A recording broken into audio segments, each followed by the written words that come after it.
The obsidian star moved steadily toward the heart of the galaxy, the capital world of the Galactic Council. Its dark hull gleamed under the distant stars, like a silent storm coming to break the calm. Inside the ship, Captain Juno stood before the main viewing screen. The image of the Council's capital world filled the room, a giant planet covered with shining cities and millions of ships. The Council had ignored Earth for too long. Now the humans would make sure their message was heard. Far away, the counselors prepared for the ship's arrival. Alarms sounded everywhere. The Council was divided. Some wanted peace. Others wanted war. Counselor Vorel paced angrily. They think they can threaten us? We are the rulers of this galaxy. We will crush that ship, and crush Earth with it. Counselor Thela watched quietly. Vorel, this is not just a ship. It carries the pain of centuries. If we ignore that pain, the war will be worse than any we have seen. The Council was about to decide, but before they could, the obsidian star sent a final message. A calm voice echoed across every channel in the galaxy. This is Captain Juno of the Obsidian Star. The voice was steady, strong, and clear. We come not to destroy. We come to warn. Humans once trusted the Galactic Council. We believed in peace and cooperation, but you betrayed us. You left us broken and forgotten. You let our people suffer and die. We are here to remind you, humanity is not weak. We are not forgotten, and we will not be ignored again. Across the Council's capital world, people stopped and listened. Some were afraid, some were angry, many were curious. The message was clear, and it filled the galaxy with tension. In the Council chambers, Counselor Varel slammed his fist on the table. This is an insult. They speak like they own the stars. Counselor Thela looked at him calmly. They own nothing but their truth. But their truth is real. We cannot keep pretending otherwise. Suddenly, alarms rang again. The Galactic Defense System had detected an unknown movement. Outside the planet's orbit, hundreds of small ships began to appear, fast, sleek, and armed. They were human ships. Captain Juno smiled quietly. This was just the beginning. Earth had sent reinforcements, not to fight yet, but to show strength. In the Council's war room, panic spread. The fleet was outnumbered. The Council's power was no longer absolute. Counselors whispered among themselves. Some called for peace talks. Others demanded immediate attack. But the real question hung in the air. What would humanity do next? The Obsidian Star continued its slow, steady approach. It carried centuries of pain, and a warning. The galaxy's era of ignoring Earth was over. The storm was coming, and the galaxy had better be ready. Inside the heart of the Orion, High Speaker Vyra felt the weight of silence. The room was vast and quiet, glowing softly with blue and silver light. The walls seemed alive, humming gently with a power she could barely understand. Captain Elias stood beside her. His calm eyes held a secret, a truth the galaxy had long forgotten. "Why did you hide this?" Vera asked, her voice steady but curious. Elias looked away, then back, because the truth was dangerous, because the galaxy wasn't ready. He gestured toward a giant hologram that rose from the floor. It showed Earth, long before any alien had ever seen it. Not a planet of weak humans, but a world filled with machines and cities that touched the stars. This was humanity's true home, Elias said, a place where science and willpower grew beyond limits. We were the guardians, keepers of a power no one else understood. Vyra frowned. Guardians of what? The balance between creation and destruction. Elias replied. Our ancestors built weapons of unimaginable strength, but they also built a promise, never to use them to conquer, only to protect. He paused, but the galaxy grew greedy. Empires rose and fell. Fear replaced trust, and we disappeared, hidden in plain sight. Vyra's mind raced. She had heard stories, legends of an ancient human fleet lost in time. But this was different. This was real, too real. Why come back now? She asked. Elias's eyes darkened. Because the galaxy is on the edge of ruin. War, betrayal, chaos. We waited for peace. But peace became weakness. He stepped closer. Orion is a warning. A test. If the galaxy refuses to change, we will be forced to act. Vera swallowed hard. Act how? By becoming the force we once promised never to be. The words hung heavy. Suddenly, the ship's walls shifted. Screens lit up, showing images from across the galaxy. Battles, broken treaties, innocent lives lost. Elias said, "You see this? This is why we cannot stay silent." Vira felt a chill. The images told a story of fear, hate, and endless struggle. But not all hope is lost. Elias added, "There are still those willing to change. People like you." Vira met his gaze. "What do you want from me?" "A chance," he said, "to work together, to rebuild trust, to prevent the destruction waiting just beyond the stars." For a moment, the two leaders stood in silence. Two very different worlds, connected by a fragile hope. Then, a sudden alarm broke the quiet. The Orion shook violently. Elias's voice was sharp. "They found us. Prepare for battle." Vira's eyes widened. "Who?" From outside the ship, dark shapes appeared on the scanners. Fast. Hostile ships, heading straight for the Orion. The moment of peace was over. Outside, the Orion powered up. Its ancient weapons glowed with blue energy. Captain Elias stood tall. "This fight will decide the future," he said. "Not just for us, but for everyone." As the first enemy ship fired, the Orion roared to life. The battle had begun. The mysterious human ship, Orion, floated silently above the capital planet. It had not moved in hours. It had not fired a single weapon. But still, the entire galaxy watched with breath held tight. Inside the Zeltran Council chamber, the fear had turned into confusion. General Teklar sat with his arms crossed. "What does it want from us? We haven't fired again. We haven't responded. Yet it waits." The old voice from the ship still echoed in his mind. "Your response now will decide your future." The council debated for hours. Some wanted to send a fleet. Some wanted to open a communication channel. And some, especially the younger ones, wanted to run. But finally, they agreed. They would respond. A secure channel was opened. A signal was sent from the largest government ship. It spoke in calm, respectful tones. "This is High Speaker Vera of the Zeltran Empire. We wish to understand your purpose. We come in peace." There was silence. 5 minutes passed. Then 10. Just as they started to worry, the screen flickered. A face appeared. It looked human, but not like the humans in the old images. This one had dark, almost silver skin. His eyes glowed faintly blue. His voice was deep, yet smooth, like a river flowing. "I am Elias Ward," he said, "captain of the Orion, the last of the Watchers." The council chamber froze. Watchers? No one knew that name, but it sounded old, powerful.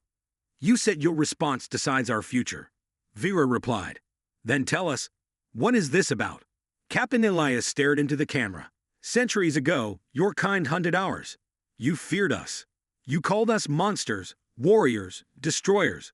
So we left, not in defeat, but in disappointment. We believed the galaxy would learn, grow, evolve." He paused. His eyes narrowed. It did not. The council sat in silence, afraid to speak. Captain Elias continued. "We watched. We waited. And now, your kind has begun repeating the same mistake. You spread war, not peace. You dominate the weak. You silence the brave." Vera stood up. "Our empire is strong. We've only done what others would have done in our place."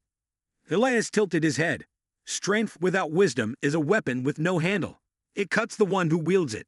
Vera fell quiet. Another counselor stepped forward. "Then why come now? Why only one ship?" The captain's expression remained calm. "One ship is enough." That sentence made the air in the room feel heavy. Everyone stared at the screen. No one spoke. "Are you here to destroy us?" someone finally asked. Elias didn't answer right away. Then he said, "No, that decision is yours. The Orion is not a weapon. It is a reminder, a test. How you treat us will show if you deserve what comes next." As the transmission ended, the ship remained still, but something changed. All across the Empire, communication hubs lit up. Civilian ships picked up strange signals. Ancient satellites, dead for centuries, turned on. Everywhere, the same whisper repeated through static. "First contact has returned." The message spread like wildfire. On trading ships, military outposts, hidden rebel colonies, even in old scrapyards. People heard the same line, and they knew something big was happening. The humans were back, and they were watching. In a dark prison far across the Empire, an old man heard the message. His eyes lit up, his skin was wrinkled, his hair white, but on his arm was a tattoo, an ancient symbol of Earth. He smiled. They finally returned. The guard asked, "Who?" The old man looked up. "My people." Back on the capital planet, panic was rising. Crowds gathered. People demanded answers. Who were the humans? Were they friend or enemy? Why had no fleet stopped them? But deep down, many already knew. The humans were something different, something older than history, stronger than machines, wiser than the Council. They were the forgotten force of the galaxy. And now, they were no longer forgotten. Inside the Orion, Captain Elias stood before a holographic map of the galaxy. Stars blinked softly around him. Planets glowed red, yellow, and blue. Behind him, another figure spoke. "Do you think they're ready?" Elias didn't answer right away. Then he said, "No, but they will be." And with that, the Orion slowly turned, not away, but toward the next star, toward the next test, because this was not the end. This was only the beginning. In the center of the galaxy, there was a busy star system called Zentar Prime. Ships from many alien races flew through its spaceports every second. It was the heart of trade, power, and politics. Everything in the galaxy passed through Zentar at some point. One day, while everything was normal, a strange signal came through the deep scanners. It was weak, old, and human. "Human?" said Admiral Vax of the Zentar Patrol Fleet, laughing. "That can't be right. Humans are long gone, extinct or hiding on their broken planet." But the scanners were correct. A ship was approaching. A single rusty old ship. It didn't match any known alien model. It looked like it had come from the past. Metal parts were exposed. The paint was faded. There were no visible weapons. No energy shields. It drifted slowly toward the main orbital station of Zentar Prime. Alien traders, officers, and even civilians looked at the ship on giant holoscreens. They laughed. "Is that really a ship? Humans used to fly things like that. Looks like flying garbage." But the ship kept coming, steady and silent. Inside the ship, the air was quiet. The walls were gray and smooth, covered with strange writing. Lights blinked slowly in blue and white. At the center sat Captain Juno, a human in his late 40s. His face was calm, cold. His eyes stared straight ahead, locked onto Zentar Prime. He didn't speak. He didn't smile. He didn't need to. Behind him, the ship's ancient systems whispered in an old Earth tongue. Destination, Zentar Prime. Distance, 4,200 kilometers. Outside, the Zentar military had sent 3 patrol ships to greet, or maybe scare, the human vessel. Unidentified ship. A loud alien voice echoed through the comms. "You are entering restricted space. Turn around or be boarded." The human ship said nothing. "Final warning," came the voice again. "You will be stopped by force." Back at the command station, Admiral Vax laughed harder. "Let's give them a little scare.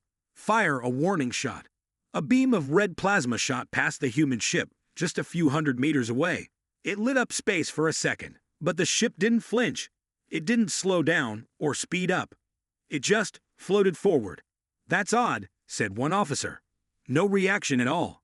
Then something strange happened. The metal on the ship's outer hull began to shift, as if it were alive. Small panels opened, showing glowing lines underneath. Lines that pulsed like veins.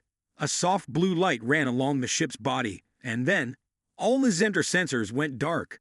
"No readings. I can't see anything," shouted a technician. All systems just blacked out. "We've lost radar, energy tracking, and visual feeds." Panic spread through the control room. Admiral Vax stood up, angry and confused. "What kind of tech is that?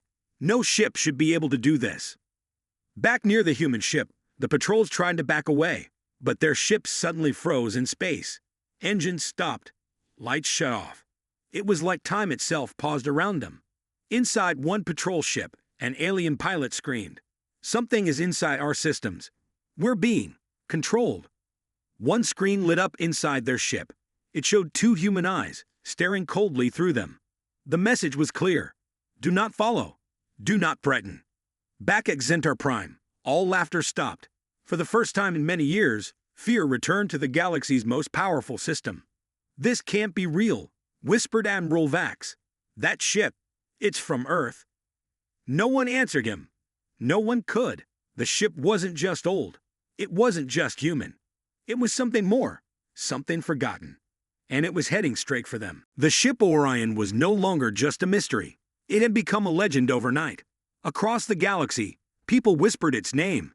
Some called it a ghost ship. Others believed it was a god's tool. But one thing was clear: Orion was not an ordinary vessel. Inside the ship, everything was quiet. The lights were soft and blue. The walls seemed to breathe, like they were alive. And in the center of it all stood Captain Elias Ward. He walked slowly through the main chamber, past tall glowing structures and strange crystal machines. These were not computers. They were something else. Ancient, living tech. He placed his hand on one of the crystals. It pulsed with light. A voice echoed through the chamber. Soft. Female. Calm. "Captain, shall I unlock the next memory?" Elias nodded. "Yes. Aurora, show me Earth's last message." The crystal flashed. A projection appeared in the air. A human woman in an old Earth uniform. Her face was tired but proud. Behind her, Earth was in flames. "To whoever finds this, we did not fall. We left. We chose silence, not surrender. We gave the galaxy peace. But if peace becomes pride, if our kindness is mistaken for weakness, then let this ship awaken. Let Orion remind them who we are." Then the image vanished. Captain Elias stood still. His eyes were hard now, focused. "Aurora," he said, "are the other arcs active?" The ship's ad replied, "Not yet, but they are watching. Waiting." He nodded again. "Soon, they'll remember." Meanwhile, the Zeltran Council was in chaos. Reports came in from deep space stations, strange energy spikes, signals matching old human codes, satellites turning on by themselves.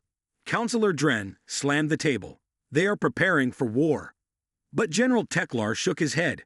"If they wanted war, they would have started already. This is something else." "They're testing us," said a young tech officer. "Probing our systems, not to attack, but to judge." "Judge?" Dren laughed bitterly. "Who do they think they are?" No one answered. But the question stayed in the air like smoke. Far away, on a forgotten mining moon, a small team of workers uncovered something strange in the ice. A metal door. A symbol burned into it. An old human sigil. They called their supervisor. The news spread fast. Soon, the site was surrounded by Imperial troops. The door opened on its own. Inside was light, machines, voices, and a message. "Welcome, children of the stars. Your test begins now." Back on Orion, Captain Elias walked into the memory vault. The walls showed scenes from humanity's past, great cities, lost battles, and heroic acts. He stopped before one image. A group of humans saving an alien village during a solar storm. The aliens had tried to trick them at first, but the humans helped anyway. Aurora spoke again. "They betrayed us, Captain. Many times." "Yes," Elias said, "but not all of them. Some were good, some changed. That's why this matters." He turned to face the stars again. "This is not about revenge. It's about balance." Suddenly, a warning appeared in front of him. "Incoming transmission. Origin. Unknown." Elias raised an eyebrow. "Open it." A face appeared. Alien. Thin, scaled, with glowing eyes. It was High Speaker Vira. She looked unsure. "Careful. We request a meeting. Peaceful. No weapons. Just answers." Elias said nothing at first. Then he replied, "One condition. You come alone." The screen blinked, then faded. Aurora spoke again. "You trust her?" "No," Elias said, turning away. "But I trust the mission." Later, Vera stood inside a small shuttle. No guards, no weapons, just her and her thoughts.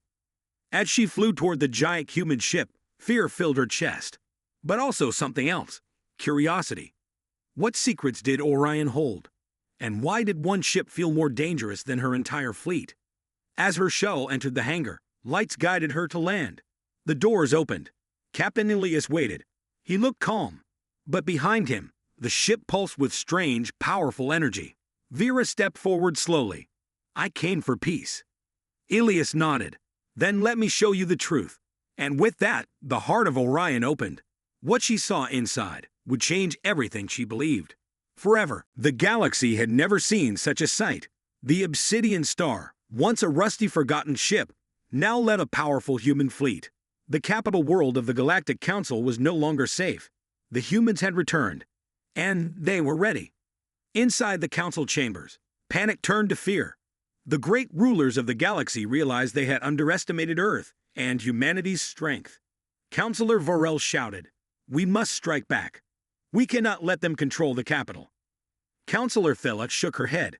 "No, Vorel, this is not just a battle for power. This is a battle for respect, for survival." Outside the capital, the human fleet moved like a shadow, quiet but deadly. The galactic warships scrambled to defend. But the humans were faster, smarter, stronger.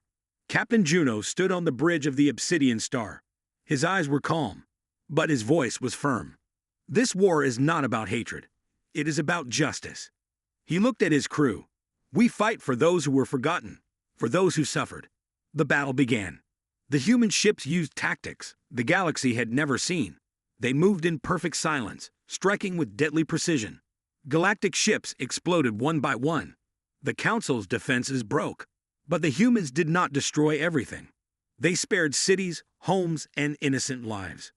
Their fight was against betrayal, not peace. Inside the capital, people watched the battle in shock. Some cheered. Some cried. Many wondered, could this be the start of a new era? Councillor Vorel refused to give up. He ordered his fleet to launch a final desperate attack. But it was too late. The Obsidian Star fired its ancient superweapon, a beam of pure energy that cut through the sky like a sword. The Council's flagship shattered. With their leaders defeated, the Galactic Council had no choice. They sent a message of surrender. Captain Juno received the message. He nodded slowly. "This is victory," he said. "But it is only the beginning." The humans did not seek to rule the galaxy. They wanted respect, peace, and a place among the stars. In the days that followed, treaties were signed. The Galactic Council promised to remember Earth and never again ignore humanity. Captain Juno looked out into space. The galaxy was vast, and many challenges lay ahead. But humanity was ready. Their ship, the Obsidian Star, was a symbol.